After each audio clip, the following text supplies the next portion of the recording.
13 de julio de 1942. Una unidad de 500 soldados alemanes, el Batallón de Reserva Policial 101, llega al pueblo de Józefów, ubicado en el centro-oeste de Polonia, con la misión de erradicar a los judíos que viven allí. Se trata de 1.500 personas a las que por órdenes expresas de los jerarcas del Tercer Reich deben eliminar de inmediato. No deben mostrar piedad con nadie, ni siquiera con las mujeres, los niños o los ancianos. No obstante, hay un inconveniente. Ninguno de estos hombres ha matado a nadie con anterioridad. Para ellos, arrebatar una vida es algo novedoso.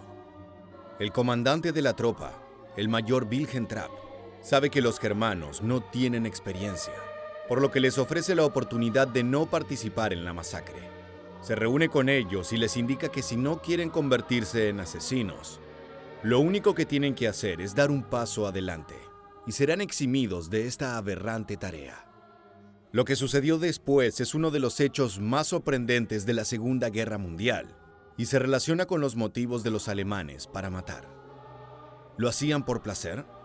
¿O por el contrario, porque sentían que no tenían alternativa? Hoy, en este nuevo episodio de Historia Militar, te contaremos qué sentían los nazis al aniquilar a sus enemigos. Para comprender esta historia, tenemos que remontarnos a los orígenes del odio nazi. El Partido Nacional Socialista tenía la firme convicción de que la especie humana se encontraba dividida en razas. Según esta teoría, cada una de ellas poseía características particulares que se transmitían de manera hereditaria desde hacía miles de años. Esto implicaba que lucían una apariencia física distintiva, pero también una cultura, una forma de pensar y una inteligencia determinadas. Por otro lado, no todas las razas eran iguales entre sí, sino que estaban organizadas entre las inferiores y las superiores. Esta teoría científica establecía que algunas poseían atributos genéticos que las hacían aptas para liderar a la humanidad, mientras que el resto estaba destinado a someterse. El nazismo también adoptó la idea de la supervivencia del más fuerte, es decir, que para no perecer, una raza debía multiplicarse y acumular tierras para sostener a esa población en crecimiento. Como el espacio físico era algo limitado, para adquirir nuevos territorios era necesario destruir a los pueblos inferiores. Por supuesto, los seguidores del Führer pensaban que los alemanes eran la raza aria que debía conquistar Europa. Veamos a David Silverklang, un especialista en este asunto, explicarnos esto. At its core, the Nazi worldview was racist and biological, positing that the so-called Aryan race, primarily the North Europeans, was the superior race of human beings to which nearly all positive human development in science, technology, art, architecture, and other fields could be attributed.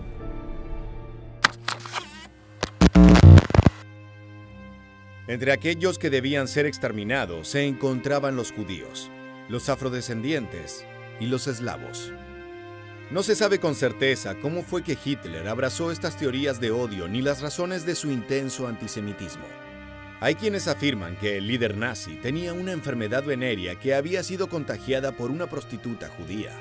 Otros sostienen que se avergonzaba de tener un lejano antepasado semita. Nada de esto es comprobable, pero lo que sí sabemos es que el contexto social y político de los años 20 era perfecto para que afloraran los sentimientos más oscuros de la población alemana. Los germanos fueron derrotados en la Primera Guerra Mundial, y al término de la contienda, buena parte del país abrazó la teoría de la puñalada por la espalda. De acuerdo a ella, los culpables del fracaso bélico habían sido los judíos, quienes conspiraron para que la nación se rindiera justo cuando estaba a punto de triunfar. Hitler fue uno de los tantos que aceptó como válidos estos postulados, y a partir de entonces comenzó una impresionante carrera política que lo catapultó hasta la cima del gobierno de Alemania. Una vez que estuvo al mando del Tercer Reich, se dedicó a aplicar su perversa política racial. Para el Führer era necesario mantener la pureza de los arios, lo cual significaba que los germanos no tenían que mezclarse con miembros de las razas inferiores. La única forma de fortalecer al pueblo era preservando su sangre limpia y libre de genes deficientes. Para ello, los negros, judíos y eslavos fueron progresivamente separados del resto de la sociedad, hasta el punto en que se los aisló en campos de concentración. Durante la Segunda Guerra Mundial, los nazis pusieron en marcha sus planes de exterminio y se dedicaron a aniquilar a todas aquellas personas que veían como subhumanas. Las descripciones de las matanzas son escalofriantes y dan cuenta de la sed de sangre que albergaban las tropas de Alemania. Tomemos el ejemplo de la masacre de Babi Yar, ocurrida entre el 29 y el 30 de septiembre de 1941. Este episodio ocurrió cuando las fuerzas germanas de ocupación en Ucrania decidieron deshacerse de los judíos de la capital del país. Para ello, los convocaron mediante el siguiente comunicado: todos los judíos que viven en la ciudad de Kiev y sus alrededores deben presentarse a las 8 de la mañana en la esquina de las calles de Mailnikovskaya y Dokturov, cerca del cementerio. Deben llevar con ellos sus documentos, dinero, objetos de valor, así como ropa de abrigo, ropa de cama, etc. Cualquier judío que no acate esta instrucción y se encuentre en otro lugar será ejecutado. Los ciudadanos que ingresen a los apartamentos abandonados de los semitas y se apoderen de sus bienes serán fusilados. Eran palabras terminantes que no daban lugar a ninguna alternativa. Había que obedecer o morir. Al día siguiente de la publicación del mensaje, unos 30.000 hombres, mujeres y niños judíos se presentaron en el lugar indicado, pensando que serían deportados hacia algún campo de concentración lejano. No eran conscientes de que estaban terriblemente equivocados y que les aguardaba el peor de los destinos. Los alemanes los condujeron a pie hasta el barranco de Babi Yar, ubicado en las afueras de la ciudad, donde los hicieron desnudarse y tumbarse boca abajo. Mientras estaban acostados, los soldados desenfundaron sus pistolas y ametralladoras y comenzaron a dispararles a quemarropa. Las víctimas que llegaron últimas al sitio fueron obligadas a echarse encima de los cadáveres para ahorrar espacio, y fueron asesinadas con la misma frialdad. Veamos a un sobreviviente de la jornada contarnos lo que recuerda.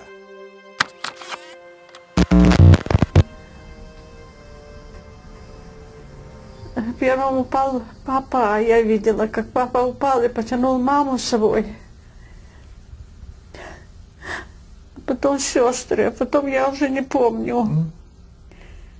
Я не помню, я только пришла в себя тогда, когда была ночь, и было холодно очень. И я от холода пришла в себя, на мне была тяжесть большая. Я вернуться не могла, тяжесть трупа на мне лежала.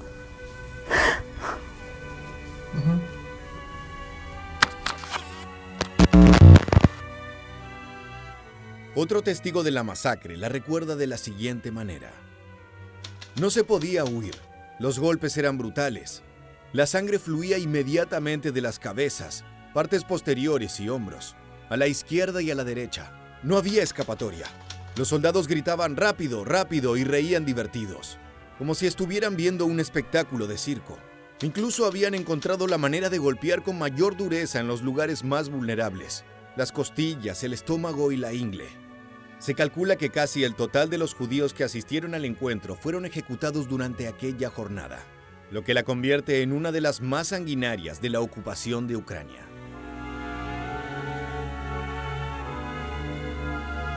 Al analizar las declaraciones y testimonios sobre esta carnicería, uno de los puntos más destacables es lo divertidos que se sentían los nazis al matar a sus enemigos. Ante el sufrimiento ajeno, su reacción no consistía en apiadarse o llorar, sino en festejar, hacer bromas y reírse. En general, todas las matanzas en las que participaron miembros del Partido Nacional Socialista se desarrollaron de manera similar a esta. El comportamiento de los alemanes puede explicarse en primer lugar por el éxito que había tenido la ideología racista del Tercer Reich. En cualquier rincón del imperio nazi podía encontrarse la propaganda oficial del régimen, que fomentaba el odio hacia los pueblos inferiores. Luego de años instalando en la sociedad que esta gente era peligrosa para la raza aria, buena parte de los germanos terminó por aceptarlo como una verdad incuestionable. Estaban convencidos de que eran superiores, que estaban llamados a dominar el planeta y que los demás debían ser, en el mejor de los casos, sus sirvientes. Por lo tanto, es posible que al asesinar a una persona supuestamente inferior, cuya vida valía lo mismo que la de un insecto, sintieran el placer de estar haciéndole un favor al mundo. Es sabido que los nazis acompañaban los asesinatos en masa con música relajante, con el fin de amenizar el momento y volverlo más satisfactorio.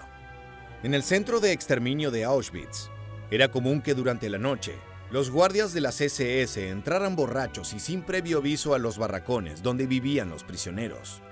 Acosaban y molestaban a los internos y le pedían a aquellos que tenían conocimientos de música que tocaran un instrumento.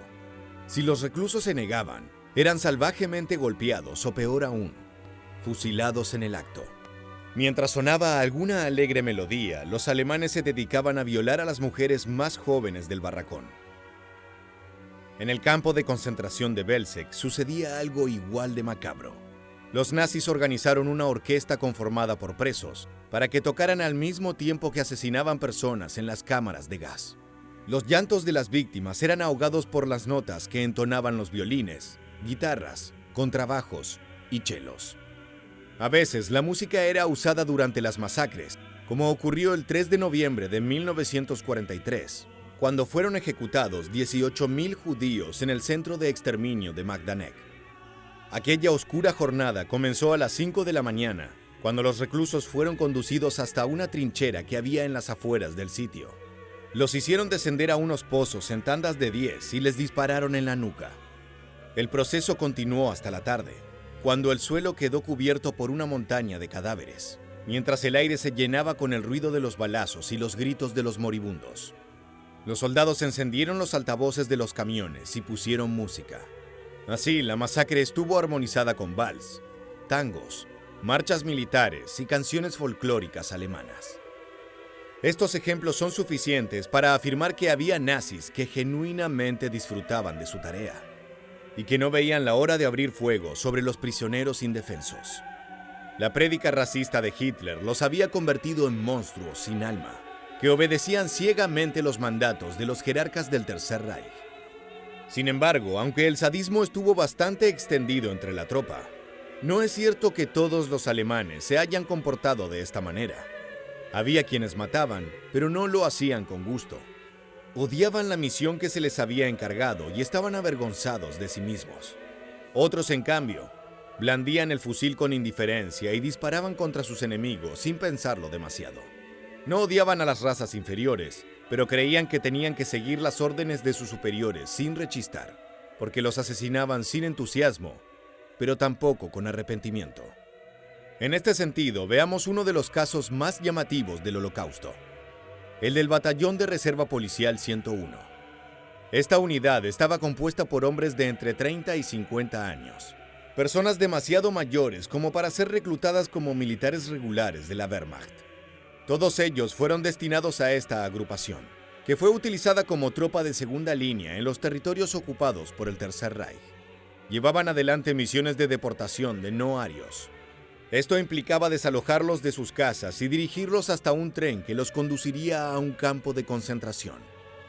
El batallón estaba compuesto por unos 500 soldados de Hamburgo, una ciudad donde el comunismo era fuerte y donde los nazis solían perder las elecciones, cuando todavía no había comenzado la dictadura de Hitler. Escuchemos al historiador Christopher Browning hablarnos acerca de los miembros de la unidad. They were mostly working class, which meant this was the class that in greater proportions voted for the communists and the socialists. The Nazis had less success in winning over working class people than other classes in society. Esto significaba que los miembros del 101 probablemente no fueran nazis convencidos, sino que estaban allí por obligación. Aún así, como veremos a continuación, no dudaron a la hora de cometer un crimen terrible. Como te contábamos al inicio de este video, el 13 de julio de 1942, el Batallón 101 fue enviado a eliminar 1.500 judíos en el pueblo de Józefów, en Polonia. Nunca antes habían matado a nadie. Este sería su bautismo de sangre. El comandante de la unidad, el mayor Wilhelm Trapp, les ofreció a sus hombres la posibilidad de mantenerse al margen de la matanza. Lo único que tenían que hacer era dar un paso adelante y serían excluidos de la misión sin recibir castigo alguno. La respuesta de la tropa fue sorprendente. De 500 soldados, Apenas 12 se rehusaron a ser parte de la masacre, y el resto tomó sus armas. Condujeron a las víctimas a un bosque y las separaron en grupos. Los judíos fueron asesinados de disparos en la nuca, como era habitual en este tipo de ejecuciones. Se hacía de esta manera porque era la forma más sencilla y la que terminaba con las personas de inmediato. Con esta mirada totalmente deshumanizada, se consideraba un triunfo el hecho de no malgastar balas. Los alemanes cumplieron con las órdenes al pie de la letra y terminaron bañados en sangre y salpicados de trozos de hueso y restos de materia gris. Era una escena tan macabra que algunos solicitaron retirarse para tomarse un descanso, beber alcohol, juntar fuerzas y luego volver a la masacre. Al final del día, la población judía de Yusefov había sido exterminada. Al término de la Segunda Guerra Mundial, casi ninguno de los miembros del batallón fue condenado por sus delitos. Tan solo el mayor Wilhelm Trapp y otros 2 oficiales menores fueron capturados por los aliados y juzgados por crímenes de guerra. El tribunal los encontró culpables y en diciembre de 1948 los condenó a morir en la horca. Décadas más tarde, los miembros sobrevivientes del batallón fueron entrevistados por el historiador Christopher Browning, a quien escuchamos anteriormente. Los ex soldados afirmaron que no disfrutaron de ninguna de las matanzas. Hubo quienes se mostraron avergonzados de sus actos. Otros, en cambio, se justificaban diciendo que estaban cumpliendo su trabajo. Cuando se les preguntó por qué no rechazaron la oferta de su comandante y se negaron a ser parte de la masacre, respondieron que sencillamente tenían miedo de ser tildados de cobardes por sus camaradas. Esto quiere decir que, según ellos, no mataron por antisemitismo ni por lealtad al Führer, sino porque no querían que los demás pensaran que eran débiles. Acudamos nuevamente al profesor Browning, quien explica esto con sumo detalle. And the pressures that are exerted in a small group, particularly an occupation unit in foreign territory, hostile territory in war, where they have no other support network, where peer pressure, role adaptation, deference to authority, all of these factors we know from other kinds of social psychological experiments, shape people's behavior in groups in ways that they will do things they would never do as individuals. En definitiva, los nazis disfrutaban de masacrar a sus enemigos o lo hacían porque no tenían alternativa. Nunca lo sabremos. Pero como hemos visto en este video, los alemanes reaccionaron de diversas maneras ante las órdenes de eliminar a sus enemigos. Algunos con una sonrisa en los labios, otros con una mezcla de rechazo y vergüenza. Lo cierto es que la mayoría de los perpetradores del Holocausto no fueron castigados, lo que dejó a las víctimas con la sensación de que la injusticia nunca tendrá fin. Llegamos al final del video y queremos preguntarte, ¿crees que los nazis sentían placer al matar a sus víctimas? Déjanos tu respuesta en la bandeja de comentarios aquí debajo y no olvides suscribirte a nuestro canal para conocer muchos más sucesos militares que dejaron su huella en la historia.